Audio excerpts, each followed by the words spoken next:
Hello friends, welcome to my channel and thanks for watching this video. So we are going to discuss about Taiwan Semiconductor Manufacturing Company Limited and the ticker symbol is TSM.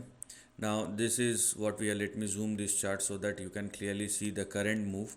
Okay, we will focus on the current move because the momentum with which the stock is moving higher is very fast, and we have seen a correction, but that correction is already over and the stock has already moved after this major breakout that has happened at or above these two levels.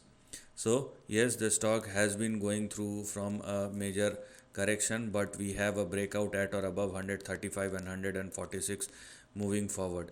So right now it will be your support and stop loss on the downside. So we have 146 as our support and 135 which will be your stop loss on the downside. So please do not go below these two levels, otherwise downside may resume once again. That is number one.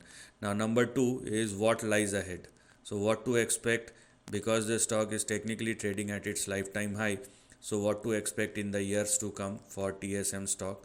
So if TSM continue to trade and sustain above 146 or more, which it is very comfortably because it is trading way higher than 146, then the next big swing in the upcoming years may push TSM somewhere in between $1,200 and $2,000, but over a period of upcoming years moving forward. So if you want to be a part of this particular stock, you need to have patience and do not try to time the trend. The stock is in a very good momentum, and apart from 146 and 135, you may use this near term level as your support. So 237 will become your very immediate support if you can use it, and we have a long way to go but over a period of time. So this is the end of the video. Thanks for watching.